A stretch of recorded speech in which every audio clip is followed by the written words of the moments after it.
अस्सलामु अलैकुम वरहमतुल्लाहि वबरकातुह।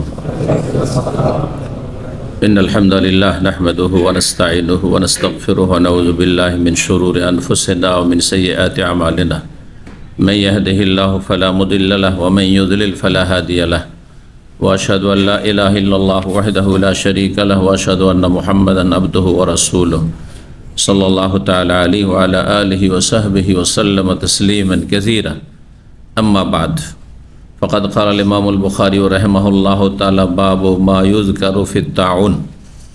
क़ाल हद्दसना हफ़्स बिन उमर क़ाल हद्दसना शुअबा क़ाल अख़बरनी हबीब बिन अबी साबित क़ाल समिअतु इब्राहीम बिन सअद क़ाल समिअतु उसामा बिन ज़ैद रज़ियल्लाहु तआला अन्हु युहद्दिसु सअदन अन नबी सल्लल्लाहु अलैहि वसल्लम क़ाल इज़ा समिअतुम बित्ताउन बिअर्दिन फ़ला तदख़ुलूहा वइज़ा वक़अ बिअर्दिन व अंतुम बिहा फ़ला तख़रुजू मिन्हा फ़क़ुल्तु अंत समिअता युहद्दिसु सअदन वला युनकिरुहु क़ाल नाम। सम्मानित भातृमंडলী, আল্লাহ রাব্বুল আলামিনের প্রশংসা এবং প্রিয় নবী মুহাম্মদ রাসূলুল্লাহ সাল্লাল্লাহু আলাইহি সাল্লামের উপর সালাত ও সালামের পর আজ জুমাবার दूसरा जमादाल उला 1447 हिजरी मुताबिक 24 अक्टोबर 2025 हमारे धारावाहिक आलोचना सहीहुल बुखारीर चिकित्सा पर्व नम्बर 6 इमाम बुखारीर चिकित्सा पर्वेर अध्याय नम्बर 30 विषय वस्तु सम्पर्के बोलছেন इमाम बुखारी रहमाहुल्लाह ताआला बाबु मा युज़करु फित्ताउन। এই অধ্যায় হচ্ছে যেসব আলোচনা এসেছে হাদিসে প্লেগ সম্পর্কে। প্লেগ বিশেষ ধরনের মহামারী, যেটি প্লেগ বলে পরিচিত আমাদের উপমহাদেশের ভাষায়, বাংলায় হোক উর্দু হিন্দিতে হোক প্লেগ বলা হয়ে থাকে। বুঝেন প্লেগ?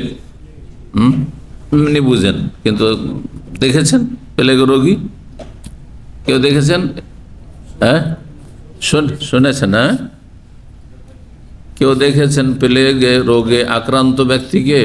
প্লেগের রোগ কেমন হয়? আমার তো মনে হয় না।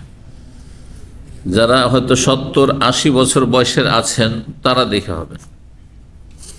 আমরা নিজেরা দেখিনি, তবে শুনেছি খুব বেশি। আমরা যখন খুব ছোট ছিলাম, 8 থেকে 10 বছর এই 12 বছর এই সময়গুলোতে শুনতাম ঘোষকরা সরকারের পক্ষ থেকে ঘোষণা করার জন্য আসতো, জি, যাকে বলা হয়তো আমাদের দেশের ভাষায় গুটি বসন্ত।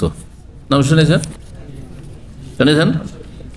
গুটি বসন্ত এক ধরনের মারাত্মক কষ্টদায়ক ফোড়া, বিষাক্ত, প্রচণ্ড ব্যথা হয় এবং তাতে মানুষ দ্রুত মারা যায় এবং খুব জঘন্য ছোঁয়াচে টাইপের এইরকম রোগীর সংস্পর্শে যারা আসে, পরিবারের সদস্য অথবা আশেপাশে, দ্রুত বেগে ছড়িয়ে পড়ে। কিছু কিছু হাদিস দ্বারা প্রমাণিত হয় যে এটা হচ্ছে তানুল জিন, জিনের আঘাত। জিন মানুষের শরীরে আঘাত করে থাকে, আল্লাহু তাআলা আলাম। আর এই সব ধারণার কারণেই এতদূর পর্যন্ত তো বলা যেতে পারে, কিন্তু এর উপর অতিরিক্ত বেশ কিছু বিদাত সেই যুগে ছিল। প্লেগ, গুটি বসন্তকে কেন্দ্র করে তারপরে আর একটি মহামারী ছিল কলেরা। শুনেছেন তো? কলেরার বাংলা কি? হ্যাঁ, না, ডায়রিয়া হচ্ছে হালকা। কলেরার একটি বাংলা শুদ্ধ, হ্যাঁ, আপনার ডাক্তারি বই পুস্তকের ভাষা যদি কেউ বলতে পারেন। বাংলার অনেক শিক্ষিত লোকের আছেন, কিন্তু হ্যাঁ, না, উদারময় পেটের রোগ, উদার মানে পেট, উদারময় পেটের, ওই ডায়রিয়াকে উদারময় বলা হয়। ওলা উঠা, হ্যাঁ, মাশাআল্লাহ। তো কলেরা, আমি কলেরা দেখেছি ছোটকালে। যেই গ্রামে আমাদের বাড়ি থাকতাম, গোটা অঞ্চলে কয়েকটা গ্রাম নিয়ে কলেরা ছড়িয়ে পড়েছিল, ব্যাপক আকার ধারণ করেছিল। এক এক পরিবার থেকে 5-7 জন করে মারা গেছে, এটাও দেখেছি। একদিনে 5-7 জনের জানাজা হচ্ছে, অল্প বয়স তখন 10 থেকে 12-13 এই সময়টি ছিল সময়কাল আমার বয়সের। আজকে থেকে 50 বছর আগের কথা বলছি। জি, তো কলেরা দেখেছি কিন্তু গুটি বসন্ত দেখিনি, শুনেছি। জি, তাহলে তাউন, প্লেগ এটা হচ্ছে একদল বিশেষজ্ঞ ওলামায়ে কেরামদের মত, এটি অধিকাংশ ওলামাদের মত। বিশেষ ধরনের মহামারী, বিশেষ ধরনের মহামারী, মহামারী নয়, মহামারী মেলা আছে। মহামারী কাকে বলে? মহামারী যে শব্দটি আছে, যদি আপনাকে জিজ্ঞেস করা হয় মহামারী কোন রোগকে বলে, কি বলবেন? এমন মারাত্মক ব্যাধি যাতে অনেক লোক মারা যায়, অনেক লোক মরে যায়, মহামারী। তাহলে মহামারী অনেক আছে। কলেরা মহামারী, কিন্তু কলেরা তাউন না, প্লেগ না, বুঝছেন না? মহামারীর আরবি হচ্ছে ওবা। ওবা, দেশে ওবা শব্দ এসছে। মহামারী মক্কা মদিনায় তো হইতে পারে, কিন্তু সেই হাদিস দ্বারা প্রমাণিত যে মক্কা মদিনায় যখন হয়তো মক্কা ইনশাআল্লাহ দাজ্জাল প্রবেশ করবে না এবং তাউন, প্লেগ এর মহামারী প্রবেশ করবে না। মদিনায় মহামারী হয়েছে যুগে যুগে, অন্য অন্য রোগ। অবা ছিল, রাসূলুল্লাহ সাল্লাল্লাহু আলাইহি ওয়াসাল্লাম যখন হিজরত করে আসেন তখন মদিনার আবহাওয়া খুব খারাপ ছিল, যে আসতো সেই অসুস্থ হয়ে যেত। এর আগে কয়েকবার হাদিস এসছে। তারপরে আপনার করোনাতে মদিনার লোকেরা, মক্কার লোকেরা আক্রান্ত হয়েছে, চোখের সামনে কয়েক বছর আগে আপনারাও দেখলেন। তাহলে ওয়াবা মক্কা মদিনায় আসতে পারে, কিন্তু তাউন নামক যে মহামারী, এক ধরনের মহামারী, সেটা থেকে মদিনাবাসী সুরক্ষিত থাকবে। জি,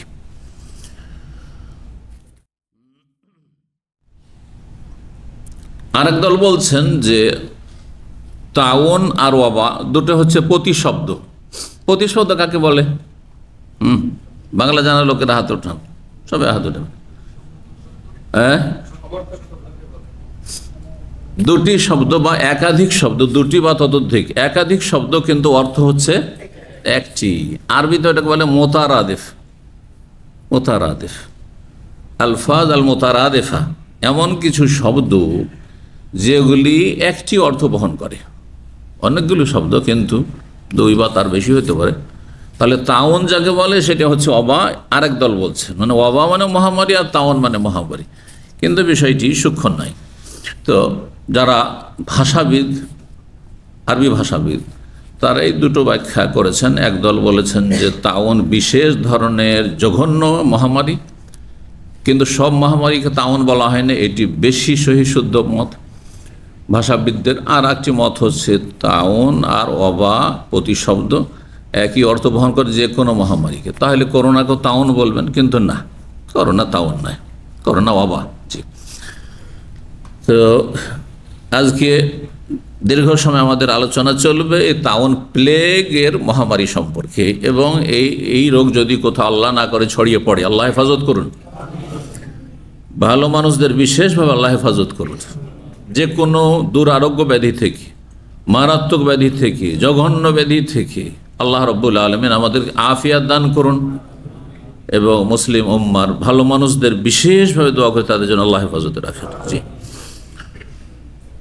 5728 নম্বর হাদিস বর্ণনা করছেন ইব্রাহিম বিন সাদ। তিনি বলছেন সামিআতু ওসামা বিন যায়েদ, আমি ওসামা বিন যায়েদ রাদিয়াল্লাহু তাআলা আনহু থেকে শুনেছি। ওসামা ও সাহাবী এবং যায়েদ ইবনে হারেসা ও সাহাবী। যায়েদ বিন হারেসার নাম একমাত্র কোরআনে কারীমে রয়েছে, একজন সাহাবীর নাম কোরআনে উল্লেখিত হয়েছে, তিনি হচ্ছেন যায়েদ। কোন সূরায়? সূরা ফালাম্মা কাদা যায়েদুম মিনহা ওয়াতারান যাওয়াজনাকাহা। যায়েদ বিন হারেসা রাদিয়াল্লাহু তাআলা আনহু নবী সাল্লাল্লাহু আলাইহি সাল্লামের পালক পুত্র ছিলেন। ইসলাম পূর্বে পালক পুত্র গ্রহণ করা যায় ছিল, এমনভাবে যায় ছিল ব্যাপকভাবে, যে সে যে পালক নিল তার সাথে নিজেকে সম্পৃক্ত করবে, বাপের নাম বলার প্রয়োজন নেই, বাপ থেকে নিয়ে এসে বা বাপের নাম উজ্জ্ব রেখে নিজের সাথে তাকে মিলিত করবে, এবং সেই পালক যিনি নিয়েছেন তার ইন্তেকালের পরে ধন সম্পদের ভাগ, সম্পদ সব সেই পাবে। এসব ছিল জাহিলি যুগে। ইসলাম আসার পরে পালক পুত্র একেবারে হারাম, না একটা পর্যায় পর্যন্ত জায়েজ আছে? প্রশ্ন, যদি কেউ নিঃসন্তান হয়, ছেলে মেয়ে নাই, অথবা মেয়ে আছে কিন্তু ছেলে নেই, ছেলে আছে কিন্তু মেয়ে নেই, আর কাউকে পালক নিতে চায়, অথবা ধরেন অজ্ঞাত পরিচয় শিশু অনেক সময় রাস্তাঘাটে পড়ে থাকে, কেউ তো লালন পালন করতে হবে, কেউ নিল, ভালো কথা, স্বভাবের আশায় যদি নেন তো ভালো, স্বভাবের কাজ। একটি শিশুকে আপনি প্রতিপালন করলেন, ভালো তরবিয়ত দিলেন, বরং তার জীবনটা রক্ষা করলেন। হয়তো এইভাবে পড়ে থাকলে মারা যেত কয়েক ঘন্টার মধ্যে, আপনি উঠিয়ে নিয়ে এসছেন, মানুষ করেছেন। শুধু জায়েজ নয়, অনেক সময় স্বভাবের কাজ, অনেক সময় ফরজ। একটা বাচ্চা রাস্তায় মরে যাচ্ছে, রেল লাইনের পাশে বাচ্চা পড়ে থাকে, হ্যাঁ, রোডের পাশে পড়ে থাকে আমাদের দেশে, হ্যাঁ, যারও সন্তান অথবা কেউ অভাবে তাড়নায় ফেলে দিয়ে চলে গেছে, মায়াতে মারতেও পারেনি, আর রাখবেও না হয়তো মানুষ সম্মানের জন্য, হ্যাঁ, হারাম সন্তান, অথবা খাওয়াতে পারবেন না, হ্যাঁ, দেখাশোনা করতে পারবেন, যারা ফেলে দিয়ে চলে গেছে। এসব ঘটে না? ঘটে না? আপনি যদি উঠিয়ে নিয়ে আসেন তো অনেক সওয়াবের কাজ। আপনার বিকল্প সেখানে কেউ যদি না থাকে, আপনি যদি উঠিয়ে না নিয়ে আসেন, সেই বাচ্চাটি মারা যায়, তাহলে আপনার উপরে ফরজ, আমার উপরে ফরজ। আমি শুধু জানলাম, আমি দেখলাম, আর ছটপট করছে বাচ্চাটি, 1-8 ঘন্টার মধ্যে মারা যাবে, এই সময়ের মধ্যে আর কেউ নাও আসতে পারে, কেউ দায়িত্ব নিচ্ছে না, তাহলে আমার উপরে ফরজ। জি, এক কথায় ফার্জে কেফায়া, অনেকে আছেন সেখানে ফার্জে কেফায়া, কোনো একজনও যদি এর প্রতিপালন না করে, এর প্রাণ রক্ষা না করে, তো সমস্ত এলাকাবাসী গুনাহগার, জানাজার সালাতের মতো। ফার্জে কিফায়া, তাহলে ফার্জে কিফায়া শুধু জানাজা নয়, বহু মাসলা মাসাইল যে ফার্জে কিফায়া। দিনের বড় আলেম হওয়া কি ফার্জে কিফায়া? গোটা দেশে, হ্যাঁ, কিছু সংখ্যক লোক, প্রত্যেক অঞ্চলে, প্রত্যেক এলাকায় এক একজন, কমপক্ষে বা একাধিক কয়েকজন ভালো দক্ষ আলেম হইতে হবে। সবার জন্য আলেম হওয়া সম্ভব না, হ্যাঁ, অসম্ভব কাজ এটি, আর অসম্ভবের আল্লাহ নির্দেশ দেন না, আর এটি ফরজও না, কিন্তু সবার জন্য ফার্জে কিফায়া। একদল হইলেই সবাই অব্যাহতি পেয়ে যাবে রবের কাছে। আর দেশে কোনো আলেমই নাই, দেশে শুধু, হ্যাঁ, মোল্লা জাহেলগুলো, হ্যাঁ, ভুল ভাল ফতুয়া দিয়ে জাতিকে জাহান্নামের দিকে নিয়ে যাচ্ছে, বেদাত শিখাচ্ছে, শিরিক শিখাচ্ছে, তাহলে জাতির সবাই গুনাহগার, দেশবাসী সমস্ত গুনাহগার আছে।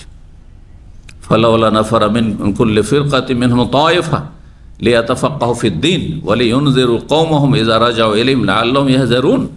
এই ফরজে কিফায়া সূরা তওবার আয়াত দ্বারা প্রমাণিত। প্রত্যেক ক্ষুদ্র একটি দল হতে একদল কেন তারা বেরিয়ে যায় না দ্বীনের শিক্ষা গ্রহণের জন্য, উচ্চ শিক্ষার জন্য? লিয়াতাফাক্কাহু ফিদ-দীন, দ্বীনের ফিকহ, দ্বীনের জ্ঞান অর্জনের জন্য। তাহলে বেরিয়ে যাওয়া, দূরে গিয়ে এলাকায়, ডিস্ট্রিক্টে ভালো কোনো ইসলামিক প্রতিষ্ঠান নেই, দেশে নেই, বিদেশে এসে, আরব দেশে এসে, যেখানে ভালো উচ্চশিক্ষা রয়েছে। এখন বর্তমানে আরব দেশে উচ্চশিক্ষা রয়েছে, এমন সময় হইতে পারে, ব্যতিক্রম ঘটতে পারে। ইমাম বুখারী রাহিমাহুল্লাহর জায়গায় বোখারাতে, হ্যাঁ, সবচেয়ে বেশি শিক্ষা ছিল, বাগদাদে ছিল, এখনো সেটা নেই। তাহলে আপনাকে দেখতে হবে যে কোথায় সবচেয়ে বেশি, আমি যেই সাবজেক্ট পড়তে যাচ্ছি সেই সাবজেক্টের লেখাপড়া, বিশেষ করে দিনের ক্ষেত্রে কোথায় বেশি ভালো লেখাপড়া করা যায়, সেখানে যাওয়া তাহলে ফারজে কিফায়া। বর্তমান যুগে আরব দেশে এসে কিছু আলেম সারা বিশ্ব থেকে, হ্যাঁ, দক্ষতা হাসিল করে যাবে, হ্যাঁ, ফকিহ আলেম হয়ে যাবে সত্যিকারের, এটা ফারজে কিফায়া। যদি কেউ না আসে, দেশে সবাই গুনাহগার। নাফারা মিন কুল্লি ফিরকাতিন, বেরিয়ে যেতে হবে বাড়ি থেকে। তাহলে গ্রামে থাকলে হবে না, নিজের ডিস্ট্রিক্টে শুধু থেকে গেলে হবে না, যেখানে উচ্চশিক্ষা আছে সেখানে যেতে হবে। আর সর্বনিম্ন শিক্ষা, যার মাধ্যমে আপনি সহি শুদ্ধ আল্লাহর ইবাদত করতে পারেন, আর বিশুদ্ধ আকীদা আপনি ধারণ করতে পারেন, লালন করতে পারেন, আর হালাল হারামকে যাচাই বাছাই করে আপনি বেঁচে থাকতে পারেন হারাম থেকে, হালাল পাক পবিত্র জীবনযাপন করতে পারেন, এতটুকু, এটা হচ্ছে ফরজে আইন, সবার উপরে ফরজ, প্রত্যেকের জন্য জানা ফরজ আকীদার মৌলিক বিষয়গুলি।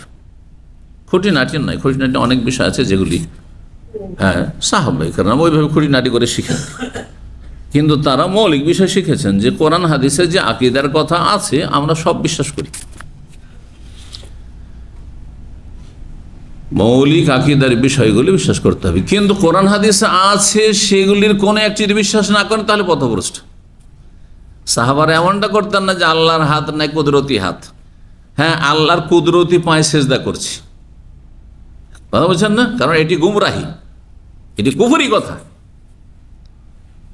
কিন্তু আল্লাহ যা বলেছেন, হাত বলে থাকলে হাত বিশ্বাস করি, চেহারা বলে চেহারা বিশ্বাস, চেহারা বলে চোখ বলে চোখ বিশ্বাস করি, কদমের কথা রয়েছে হাদিসে বিশ্বাস করি, এতটা সাহাবারা জানতেন।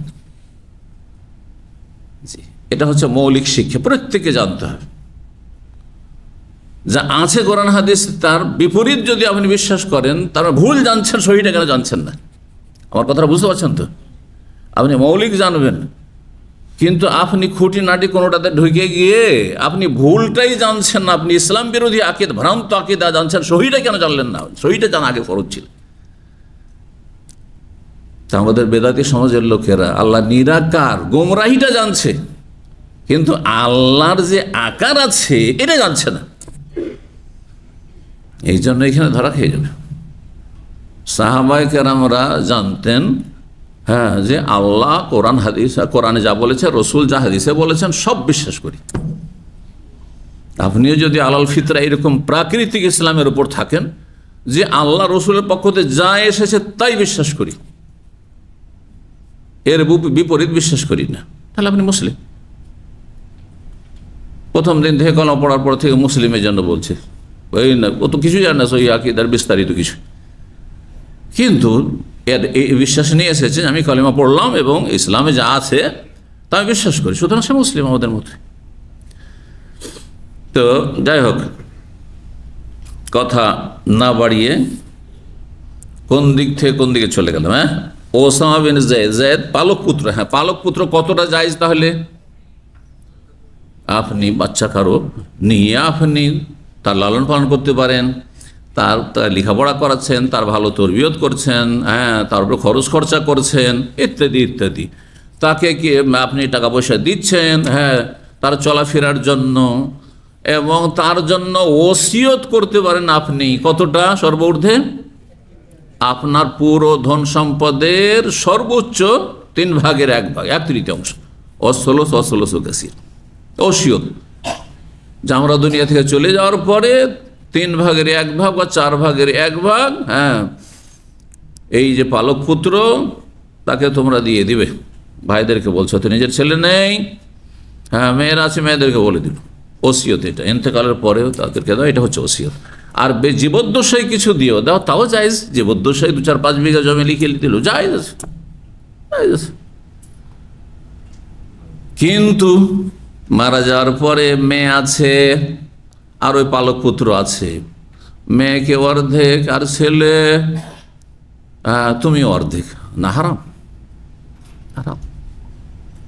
কারণ ওই পালক পুত্রের চাইতে বেশি হক রাখে আপনার ভাই, আপনার বোন, হ্যাঁ, এমনকি আপনার ভাতিজা, বুঝেছে না? ভাই না থাকলে ভাতিজা, ভাতিজি আছে, ভাই বোন নেই, তারা বেশি হক রাখে, কারণ তারা আপনার রক্তের সম্পর্কে, তারা ওয়ারেসেন, উত্তরাধিকারী, কিন্তু এ ওয়ারেস না, আপনার সাথে এর কোনো ব্লাড কানেকশন নেই, জি, রাহেমের কোনো সম্পর্ক নেই, এহসানের সম্পর্ক রয়েছে। তো শরীয়তে তাহলে আচ্ছা, তারপরে আর একটা জিনিস বাধা নিষেধ ওখানে, পালক পুত্র নিয়ে অধিকাংশ লোকেরা তার, হ্যাঁ, কাগজপত্রে কি করছে? নাম পরিবর্তন করে নিচ্ছে, তার বাবার নাম নাই, কার নাম আছে? যে পালক নিয়েছে তার নাম আছে। না, জায়েজ নয়, হারাম, কাবিরা গুনাহ এটি। লানাল্লাহু মান ইদ্দাআ গায়রা আবি, আল্লাহর লানত রয়েছে ওই সব মানুষের উপর যারা নিজের বাপ ছাড়া অন্যের সাথে নিজেকে সম্পৃক্ত করে। আমার বাবা অমুক, অথচ সে জানছে এটা আমার বাবার না, এ আমাকে পালক নিয়েছে, দত্তক নিয়েছে, তাহলে তার উপর লানত। আর যে নিজের সাথে সম্পৃক্ত কাগজপত্র এইভাবে করে নিল, তার উপর লানত রয়েছে। সুতরাং নেকি করতে গিয়ে কাবিরা গুনাহে লিপ্ত হবেন না, আশা করি বুঝতে পারছেন। তো ওসামা এই যায়েদের ছেলে, ওসামা রাদিয়াল্লাহু তাআলা আনহুকে রাসূলুল্লাহ খুব ভালোবাসতেন, যেমন হাসান হোসেনকে ভালোবাসতেন। কারণ নিজের ঘরে লালিত পালিত তার বাবা আর তারই সন্তান, সুতরাং ওই নাতির মতো আদর স্নেহ পেয়ে, যদিও নাতি নয় কিন্তু নাতির মতোই আদর স্নেহ পেয়েছে। হিব্বু রাসূলিল্লাহ সাল্লাল্লাহু আলাইহি ওয়াসাল্লাম হাদিসে রয়েছে, রাসূলুল্লাহ প্রিয়জন। এই জন্য এক মহিলা যখন চুরিতে ধরা খেল, যার নাম ছিল ফাতেমা, মখজুম বংশের, খুব বড় বড় সম্ভ্রান্ত বংশ, কোরাইশ বংশ, কোরাইশের একটি গোত্র হচ্ছে মখজুম, বানু মখজুম। তখন কেউ সাহস করছে না রাসূলুল্লাহ সাল্লাল্লাহু আলাইহি ওয়াসাল্লামের কাছে সুপারিশ করতে, কারণ আদালতে কেস পৌঁছে গেছে। আদালতে কেস পৌঁছার আগে মাফ করতে পারে। এটি এখানে আর একটি মশলা, কথাতে কথা বাড়ছে, কিন্তু এইসব মশলা জানা জরুরি। কারো বাড়িতে চুরি করেছে, আপনার কেউ মোবাইল চুরি করেছে, আপনি ক্ষমা করতে পারেন, আপনি আর ওর মাঝে যখন আছে ঘটনাটি, হ্যাঁ, কিন্তু যখন আদালতে গড়িয়ে গেছে, থানা পুলিশ হয়ে গেছে, অথবা আদালতে কেস পৌঁছে গেছে, তারপরে যদি বললো আমি মাফ করে দিলাম, এই অধিকার আপনার না, এই অধিকার সরকারের হয়ে যায়। তখন সরকার যদি মনে করে যে তোমার মাফ করা যথেষ্ট না, এর পানিশমেন্ট করতে হবে, না হলে আগামীতে আবার বড় ডাকাত হবে, বড় ছিনতাইকারী হবে, বড় চোর হবে, তাহলে সরকারের পূর্ণ অধিকার আছে। কথা বোঝা যায়? আর দণ্ডবিধান ক্ষেত্রে বিশেষ করে, যেখানে দণ্ডবিধান রয়েছে, দণ্ডবিধান মানে কিসাস, হ্যাঁ, চোরের হাত কাটা ইত্যাদি, এইসব জেনা, হ্যাঁ, তো এইসব বিষয়গুলি যখনই হাকিমের কাছে, শাসকের কাছে পৌঁছে যাবে, তখন শাসকের অধিকার। কারণ একজন মানুষ যখন ক্রাইম করে, তখন সে কয়েকটি হক নষ্ট করে। আল্লাহর হক নষ্ট করে, আল্লাহ নাফরমানি করে, রাসূল সাল্লাল্লাহু আলাইহি ওয়াসাল্লামের হক নষ্ট করে, রাসূলের বিরুদ্ধাচরণ করে, আসাল্লাহ ওয়া রাসূল, আল্লাহ এবং রাসূল নাফরমানি করেছে, বিরুদ্ধাচরণ করেছে, অন্যায় লিপ্ত হয়েছে, এবং শাসকের হক নষ্ট করেছে, দেশে ক্রাইম করে, অপরাধ করে, হ্যাঁ, সরকারের হক নষ্ট করেছে, সরকারি আইন লঙ্ঘন করেছে। মানব রচিত আইনের কথা বলছেন না, আমাদের আইনই হচ্ছে ইসলাম, আমাদের আইনই হচ্ছে আল কোরআন ওয়াস সুন্নাহ। জি, যদি সত্যিকারী কেউ মুসলিম হয়, তাহলে এটা বিশ্বাস রাখতে, ইয়াকিন রাখতে হবে, পারি আর না পারি, কিন্তু ইয়াকিন রাখতে হবে যে আমার বিধান হচ্ছে ওহী, কোরআন এবং সুন্নাহ সার্বিক ক্ষেত্রে। আর এই বিধান কায়েম করার জন্য আমরা আবার কুফরি তন্ত্রে যাব না, দান সাদকা করার জন্য চুরি করতে যাব না। বুঝতে পারছেন? আপনাদের অনেকে অভাবী গরিব আছে, ওই সবাই দান সাদকা করছে, আমি তো দান সাদকা করতে পারি না, তো এক কাজ করি, হ্যাঁ, আমার রুমমেটের টাকা পয়সা তো মেলা আছে, কিছু চুরি করে নিয়ে গিয়ে ইসলামিক সেন্টারে দান করে দিই, চলবে? তো গণতন্ত্র ঠিক ওই রকমই। ইসলামিস্টদের, ইসলামপন্থীরা যে ইসলামী গণতন্ত্র নাম দিয়েছে, দিয়ে বলছে আমরা কি করব, হ্যাঁ, দেশে ইসলামী শাসন কায়েম করব, তার মানে আমরা কুফরি করে, হ্যাঁ, কি করব, ইসলামী আদালত কায়েম করব। এবার বুঝতে পেরেছেন? কুফরি বড় অপরাধ না চুরি করা বড় অপরাধ? কুফরি বড় অপরাধ। যে চুরি করে দান করছে, ও ফাসিকি কাজ করেছে, ফাসিক, ও আবার সাদকা করতে চায়। আমি শুনেছি, সত্য না মিথ্যা আল্লাহ জানে, ভারতে একটি স্টেট রয়েছে, 25টা স্টেট, সেটা হচ্ছে বিহার। তো বিহার রাজধানী পাটনাতে নাকি একজন বড় কুখ্যাত ডাকাত ছিল, আমরা ছোটকালে শুনতাম এটা, হ্যাঁ, ছাত্র জীবনে। ও ডাকাত, তখনকার যুগ ছিল ওই হোন্ডায় চড়ে ডাকাতি করা, ব্যাংক ডাকাতি করতো, বিভিন্ন জায়গায় ছিনতাই করতো, হোন্ডায় চড়ে ডাকাতি করতো। তো ও ডাকাতি করে করতো, খুব ভালো মানুষ আবার ছিল এদিক থেকে, যা ডাকাতি করতো সব দান সাদকা করিত গরিব দুঃখীকে। বুঝতে পেরেছেন? তো এই টাইপের হচ্ছে ইসলামী গণতন্ত্রপন্থীরা, যারা ইসলাম কায়েম করতে চায় ডেমোক্রেসির মাধ্যমে। ভালো করে বুঝেন, আমার কথাগুলি বুঝে নিলে আর আপনাদেরকে কেউ কানা হাইকোর্ট দেখাতে পারবেন না, এসব ধোঁকাবাজিতে যাবেন না। আল্লাহ আমাদেরকে খেলাফত দেবেন, কিন্তু তরিকাও বাতলি দিয়েছেন, তরিকা আমাদের জন্য ছেড়ে দেননি। তরিকা হচ্ছে শিরক মুক্ত হও, তরিকা হচ্ছে তৌহিদ প্রতিষ্ঠা করো, তরিকা হচ্ছে আল্লাযীনা মাক্কান্নাহুম ফিল আকামুস সালাত, নামাজ কায়েম করো, ওয়া আতাউ যাকাত, পূর্ণভাবে যাকাত দান করো, ও আমারু বিল মার, ভালো কাজের উপদেশ দিতে থাকো। যে যেখানে আসো, আপন আপন জায়গা থেকে কতটা তোমার ক্ষমতা আছে, বল প্রয়োগ করার অধিকার আছে কিনা, নাকি কথার দ্বারা বলার তোমার ক্ষমতা আছে, নাকি অন্তর থেকে ঘৃণা করে কমপক্ষে প্রতিবাদ, কোন স্তরে তুমি আছো সেটা তুমি দেখো। আমারু বিল মার ওয়া নাহাউ আনিল মুনকার, অন্যায়কে নির্মূল করার চেষ্টা করবে। 3 স্তরের কোন স্তরে আপনি আমি আছি ওটা দেখতে হবে। সরকার ওপরে আছে একবারে, তাদেরকে বল প্রয়োগ করতে হবে অন্যায়কে নির্মূল করার জন্য। আলেম ওলামা এবং সমাজের যারা প্রভাবশালী, তাদের কথার দ্বারা, তাদের কথার মূল্য আছে, এক কথায় মানুষকে সোজা করতে পারবে। হ্যাঁ, ওয়াজ উপদেশ দিয়ে হোক, অথবা শক্ত একটা অর্ডার দিয়ে হোক, গ্রামের বাঁকাদেরকে সোজা করতে পারে। তাহলে কথার দ্বারা আমারু বিল মার নাহিল মুনকার, ভালো কাজের উপদেশ দেওয়া, অন্যায় কাজে বাধা দেওয়া। আপনি দেশের গরিব মানুষ, গ্রামের একেবারে অসহায় দুর্বল মানুষ, আর গ্রামের হোমড়া চোমড়া পয়সাওয়ালা প্রভাবশালীরা অপরাধে ডুবে আছে। যদি আপনি তাদের এই ভুলের কথা তাদের বলতে যান যে আপনারা তো এই যে সুদ খাচ্ছেন এটা জায়েজ নয়, তো জিভা কেটে নেবে, আপনার জীবন থেকে মেরে দেবে, হবে না? তাহলে আপনার জন্য কথা বলাও জায়েজ নয়। এটা ভুল, আপনার এটা করিয়েন না, এ কথা বলবেন না। কি করবেন আপনি?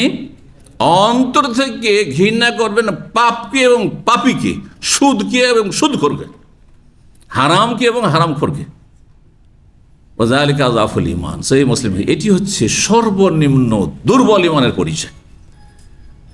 আর এ ভিন্ন যদি পাপীদের সাথে মহব্বত থাকে দুনিয়ার স্বার্থে, তাহলে ওয়ালাইসা ওয়ারা যালিকা হাব্বাতু খারদালি মিন ঈমান, রাসূলুল্লাহ সাল্লাল্লাহু আলাইহি হাদিস। এরপরে সরিষা পরিমাণও ঈমান থাকে না। যে বেনামাজিকে ভালোবাসে, যে মদখোরকে ভালোবাসে, যে জেনাকারীকে ভালোবাসে, যে আপনার শিরকারীকে ভালোবাসে, যে বেদাতিকে ভালোবাসে, যে মাজারিকে ভালোবাসে, বুঝতে পারছেন? যে ইসলামের অপব্যাখ্যা যারা করছে, একামতের দিন মানে ক্ষমতা, তাদেরকে ভালোবাসে। যদি ভালোবাসা থাকে, আপনি প্রতিবাদ তো করলেই না, ঘৃণা তো করলেন না, বরং ভালোবাসা সম্প্রীতি, তাহলে সরিষা পরিমাণ ঈমান নেই। রাসূলুল্লাহ সাল্লাল্লাহু আলাইহি ওয়াসাল্লাম। তো যাই হোক, এখন হাদিসের দিকে আসি। কথা লম্বা হয়ে গেছে, কিন্তু আল্লাহ রাব্বুল আলামিন যেন এই কথাগুলি দ্বারা আপনাদেরকে উপকৃত করেন, এবং আল্লাহ রাব্বুল আলামিন যেন সমস্ত গুমরাহি বিভ্রান্তি, ফিতনার জামানায় আমরা আছি, কত রকমের নিত্য নতুন ফিতনা আসছে, আর বড়ই আকর্ষণীয় আসছে। মনে হয় এটি হচ্ছে মুক্তির পথ, এটি হচ্ছে বিজয়ের পথ, এটি হচ্ছে মুসলিম জাতির শক্তিশালী হওয়ার পথ, স্ট্রং হওয়ার পথ, এটি হচ্ছে কাফেরদেরকে দুর্বল করার পথ। কিন্তু আসলে সেগুলি রাসূলুল্লাহ সাল্লাল্লাহু আলাইহি ওয়াসাল্লাম ছেড়ে যাওয়া পথ নয়। বলছেন ওসামা বিন যায়েদের কাছে আমি শুনেছি, ইব্রাহিম বিন সাদ বলছেন, ইউহাদ্দিসু সাদান, তিনি সাদ বিন আবি ওয়াক্কাস রাদিয়াল্লাহু আনহু হাদিস বর্ণনা করছিলেন। ইব্রাহিমের বাবার নাম সাদ, আর সাদ বিন আবি ওয়াক্কাসকে এই হাদিসটি শোনাচ্ছিলেন কে? Osama bin Zaid. Osama bin Zaid রাসূলুল্লাহ সাল্লাল্লাহু আলাইহি ওয়াসাল্লামের কাছের মানুষ, ঘরেই লালিত পালিত বা একবারে খুব ক্লোজড মানুষ। তিনি সাদ বিন আবি ওয়াক্কাসকে হাদিসটি শুনিয়েছেন। আনিন নবী সাল্লাল্লাহু আলাইহি ওয়াসাল্লাম হতে বর্ণনা করি যে রাসূলুল্লাহ সাল্লাল্লাহু আলাইহি ওয়াসাল্লাম বলেন, ইযা সামিতুম বিত্তাওয়ানি বিআরজিন, যখন তোমরা কোনো প্লেগ সম্পর্কে শুনতে পাবে, বিআরজিন কোনো দেশে বা কোনো অঞ্চলে, ফালা তাদখুলু, শুনলে যে আল্লাহ না করে রিয়াজে এইরকমটা হয়েছে, শুনলেন যে সৌদি আরবে আছেন আপনি, শুনলেন যে বাংলাদেশে এখন প্লেগ দেখা দিয়েছে, তাহলে ফালা তাদখুলুহা, ছুটি যাওয়ার পরিকল্পনা ছিল, নিয়ত ছিল, আপনি যাবেন না, প্রবেশ করবেন না। দেশে ছুটি গিয়েছেন, জানছেন, আর কোনো দেশে প্রবাসে আছেন আপনি, শুনছেন যে যেই প্রবাসে ছিলাম সেখানে প্লেগ ছড়িয়ে পড়েছে, আর আসবেন না, ফালা তাদখুলুহা, প্রবেশ করবেন না। আপনি নিরাপদ স্থানে আছেন, সেখানে থাকেন। সুবহানাল্লাহ। আপনি ভালো জায়গায় আছেন, ঝুঁকিপূর্ণ জায়গায় আসেন না, আপনি সুরক্ষিত স্থানে আপনি অবস্থান করুন। বলছেন ওয়াইদা ওয়াকা বিআরদিন ওয়া আনতুম বিহা, আর যদি কোন অঞ্চলে মহামারী ছড়িয়ে পড়ে, এই প্লেগের মহামারী ছড়িয়ে পড়ে, ওয়া আনতুম বিহা, সেই সময় সেখানে তুমি অবস্থান করছো, ফালা তাখরুজু মিনা, সেখান থেকে বেরিয়ে পালাবে না। অন্য রিওয়ায়াত আসছে ফালা তাখরুজু মিন ফিরারাম মিনহা, সেখান থেকে যান বাঁচাবার জন্য, জীবন রক্ষার জন্য পালাই এখান থেকে। অনেকে আক্রান্ত হতে লেগেছে, সুতরাং আমি তো এখন পর্যন্ত আক্রান্ত হয়নি, এখান থেকে ছুটি চলে যায় না। যাবেন না আপনি, যাবেন না আপনি। কেন? হতে পারে যে সেই জার্ম আপনার মধ্যে চলে এসছে, সেই জীবাণু আপনার মধ্যে প্রবেশ করে গেছে, ওই সেই ছোঁয়াচে লেগে গেছে আপনাকে, আর আপনি ভাবলেন যে আমি তো সুস্থ আছি, কোনো লক্ষণ দেখেননি, সেখান থেকে পালালেন, এই জীবাণু বহন করে নিয়ে গিয়ে আপনি আর এক দুনিয়াতে ছড়িয়ে দিলেন, নিজের দেশে ছড়িয়ে দিলেন, বহু মানুষের ধ্বংসের কারণ হয়ে গেলেন আপনি। না, মরলে আপনি মরেন, কিন্তু অন্যদেরকে আর মারবেন না, আপনি অন্যদেরকে সুরক্ষিত রাখেন, অন্য অঞ্চলের মানুষকে সুরক্ষিত রাখেন। আশা করি বুঝতে পারছেন যে আল্লাহু আকবার, কত সুন্দর কথা রাসূলুল্লাহ সাল্লাল্লাহু আলাইহি ওয়াসাল্লামের, কত মায়ার কথা, কত ভালোবাসার কথা, যে তুমি নিজের জীবনটা কোরবানি করো, কিন্তু অন্যদেরকে তুমি কোরবানি করিও না, অন্যদের জন্য ঝুঁকির কারণ হয়ে না। ফালা তাখরুজ মিনহা ফাকুলতু, তখন আমি বললাম, ইব্রাহিম সাদ বলছেন যে আমি তখন বললাম ওসামা বিন যায়েদকে যে আনতা সামিতাহু ইউহাদ্দিসু সাদান, হ্যাঁ না, ফাকুলতু আনতা সামিতাহু ইউহাদ্দিসু সাদান, তুমি কি শুনেছো? তার মানে এখানে ইব্রাহিম বিন সাদ ছাত্র বলছেন, হাবিব বিন সাবিত ইব্রাহিম সাদকে বলছেন যে তুমি কি শুনেছিলে ওই সময় যখন ওসামা বিন যায়েদ সাদকে এই হাদিসটি বর্ণনা করে, আর তোমার আব্বাকে, ইব্রাহিম বিন সাদ মানে আব্বাকে, সাদকে, তো তোমার আব্বাকে যখন হাদিসটি বর্ণনা করে ওসামা বিন যায়েদ, তখন কি তুমি শুনছিলে নাকি কোনো মাধ্যম দিয়ে শুনেছো? হ্যাঁ, আচ্ছা, যখন হাদিসটি বর্ণনা করলেন কে? Osama bin Zaid. Osama bin বয়সের দিক থেকে যুবক মানুষ, কারণ নবী সাল্লাল্লাহু আলাইহি ওয়াসাল্লাম ইন্তেকালের সময় মাত্র তার 18-19 বছর বয়স। দেশে ও সমাজ একটি সেনা দলের নির্দেশ দিয়েছে রাসূলুল্লাহ সাল্লাল্লাহু আলাইহি ওয়াসাল্লাম সেই তার শেষ মুহূর্তে, আর তারপরে সেই সেনা দলটি মদিনার একটি মহল্লা এখন হয়ে গেছে মদিনার বাইরে। আমরা যখন আজকের থেকে 35 বছর আগে ছিলাম তখন সেটি বধু একটি গ্রাম ছিল, জোরফ। কিং ফাহাদ হসপিটাল থেকে আরও এগিয়ে গিয়ে জোরফ একটা অঞ্চল আছে, তাবুক বা খাইবার রাস্তা বেরিয়ে যেতে। তো সেই জোরফ এলাকাটি মদিনার একসময় বাইরে ছিল, আমাদের যুগও একবার বাইরে ছিল একবারে, কিন্তু এখন মদিনা শহরের ভিতরে ঢুকে গেছে। তো ওই এলাকায় পৌঁছেছিলেন ওসামা রাদিয়াল্লাহু তাআলা আনহু, সেনা দলের নেতৃত্ব নবী সাল্লাল্লাহু আলাইহি ওয়াসাল্লামের পক্ষ থেকে পেয়ে। নবী সাল্লাল্লাহু আলাইহি ওয়াসাল্লাম এখানে একজন যুবক, 19 বছরের 18 বছরের যুবককে সেনাপ্রধান বানাচ্ছেন, আর সেখানে প্রবীণ সাহাবায়ে কেরাম, খোলাফায়ে রাশেদিন যারা, তারা তার নেতৃত্বে এখানে ঈমানের পরীক্ষা, এইরকম ঈমানের পরীক্ষা রাসূলুল্লাহ সাল্লাল্লাহু আলাইহি ওয়াসাল্লাম করার মাধ্যমে তরবিয়ত করেছেন মানুষের, আখলাক চরিত্র গঠন করেছেন। উদাহরণস্বরূপ বলি, আপনাদের মধ্য থেকে একজন ছেলে, এখন হয়তো দাড়ি গজেছে, 20-22 বছর 18 বছরের ছেলে, যে সামনে হয়তো 17-18 বছরের ছেলে, আর এখানে অনেক পাকা দাড়িওয়ালা ভাইরাও রয়েছেন 50-60 বছরের।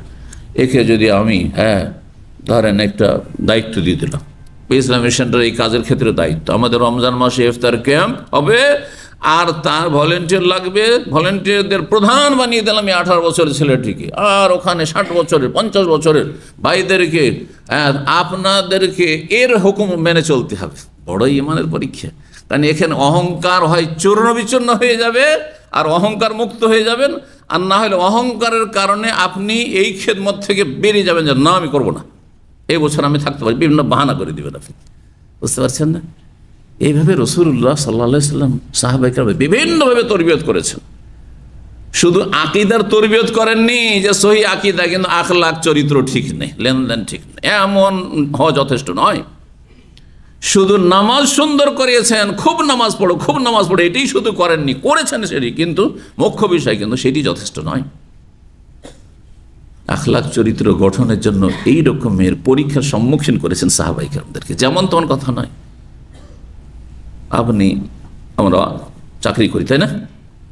আমার বয়স 60-এর দিকে, আর আমার ওপর একজন যদি যুবক ছেলে, 20-22 বছরের ছেলে, সে সৌদি হোক অথবা মিশরি হোক অথবা কোনো আরবিয়ান হোক অথবা আনারব হোক, ওকে নিয়ে এসে আমার ধরেন সুপারভাইজার বানিয়ে দিল, কেমন লাগবে?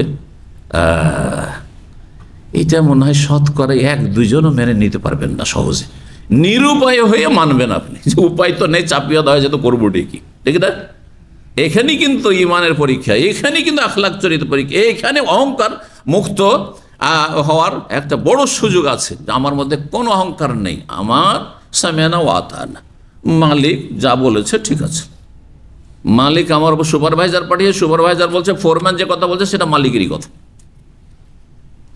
ধরে নিতে হবে। জি, আপনার কর্মক্ষেত্রে অনেকে কিন্তু সমস্যার সম্মুখীন হন, চাকরি চলে যাচ্ছে কিসের জন্য? আপনার যে মুদির বানিয়েছে, বা আপনার ওই সুপারভাইজার ফোরম্যান বানিয়েছে যাকে, সে আপনি তাকে পছন্দ করেন না, আপনি আপনার সাথে একসাথে কাজ করতো, অনেক সময় আপনার চাইতে অযোগ্য ফালতু লোক, তারপরও চাপিয়ে দেওয়া হয়েছে। আপনার ওপরের বসকে ভালো লেগেছে, আপনাকে ভালো লাগেনি, ওকে মালিক বানিয়েছে, মেনে নিতে পারছেন না, যার ফলে যখনই কোনো অর্ডার করছে ভালোভাবে নিচ্ছেন না, যখন নিচ্ছেন না তখন ওর মধ্যে তো একটা রিয়াক্ট করবে, তাই না? তখন আপনার ক্ষতি করার চেষ্টা করবে, আপনাকে এক্সিট লাগাবার চেষ্টা করবে, আপনার বিভিন্নভাবে স্যালারি কাটার চেষ্টা করবে, আপনাকে আউট করার চেষ্টা করবে। এইরকম ক্ষতির সম্মুখীন অনেকে হয়ে যাচ্ছেন, দুনিয়ার ক্ষতি করছেন, দিনেরও ক্ষতি। কারণ আপনার উপরে যখন কাউকে মালিক বানিয়ে দেওয়া হয়েছে, পছন্দ হোক আর না হোক, ফিল মানশাতে ওয়াল মাকরায়ে, উবাদা বিন সামিত রাদিয়াল্লাহু সহিহ বুখারী মুসলিম হাদিসে রয়েছে যে আসাম শুনতে হবে, মানতে হবে মালিকের কথা, ভালো লাগুক আর মন্দ লাগুক। হ্যাঁ, আপনার পক্ষে হইল বিপক্ষ হইল, জি সামি'না ওয়া আতা'না, যতক্ষণ আল্লাহ রসুলের নাফরমানি না করতে বলবে। জি, তো এ ছিল হাদিস। আগের হাদিসে যে 5729 নম্বর হাদিস। হ্যাঁ, যখন সাদকে ইউহাদিসু সাদ, কথাটি মনে পূর্ণ হয়নি, বলছেন তুমি কি শুনেছ বা আপনি কি শুনেছেন ইউহাদিসু সাদান, যে সব সাদকে বর্ণনা করছিলেন, ওয়ালাইন আর সাদ বিন আবি ওয়াক্কাস রাদিয়াল্লাহু তাআলা আনহু, তিনি কিন্তু প্রবীণ সাহাবী, 10 জন জান্নাতের সুসংবাদ প্রাপ্ত আশারে মুবাশশারা বিল জান্নাত, তাদের অন্যতম কে? সাদ বিন আবি ওয়াক্কাস। সাদ বিন আবি ওয়াক্কাস বয়োজ্যেষ্ঠ মানুষ, তারপরে জান্নাতের সুসংবাদ পাওয়া মানুষ। ওসামা বিন যায়েদ বয়সের দিক থেকে 17-18 বছরের হয়তো।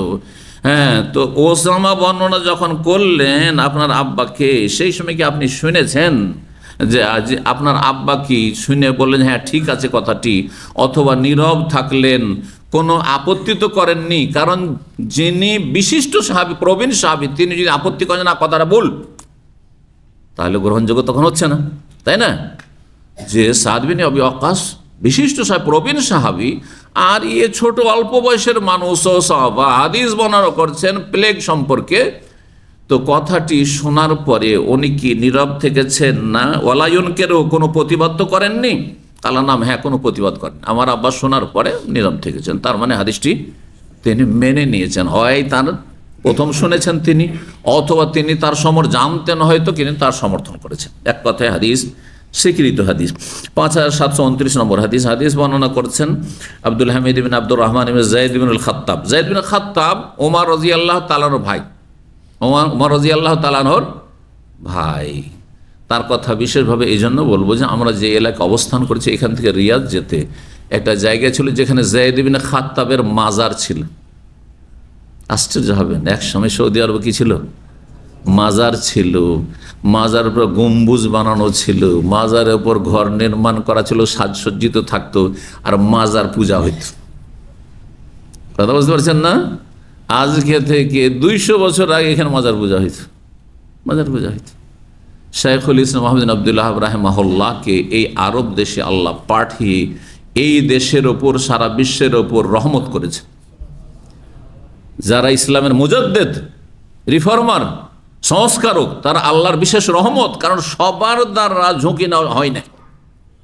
অধিকাংশ আলেমরা মনে করে ওসব ঝামেলা যাব না, বিতর্কিত হইতে যাব না, গাল খেতে যাব না, কি দরকার, আদা খাবে স্বাদ পাবে, শিরিক করবে জাহান্নামে যাক, আমি কেন বলতে যাব ওদের বিরুদ্ধে, ঠিক না? অল্প কিছু আল্লাহর বান্দা আলেম ওলামা আছেন যাদের শুধু আলেম বলা হয় না, এই জন্য তাদেরকে কি বলা হয়? মুজাদ্দিদ। মুজাদ্দিদ মানে সংস্কারক, যাদের দ্বারা সংস্কার হয়েছে, মানুষের আগাছা দূর করা হয়েছে। মুসলিম সমাজে ধর্মের নামে আগাছা ছিল, সেই আগাছাকে দূর করা হয়েছে। যেগুলো ইসলাম না সেগুলো ইসলাম মনে করত। মক্কা মদিনায় রাসূলুল্লাহ সাল্লাল্লাহু আলাইহি ওয়াসাল্লামের কবরের তওয়াফ হইতো, এই তুর্কি আমলে তওয়াফ হইতো।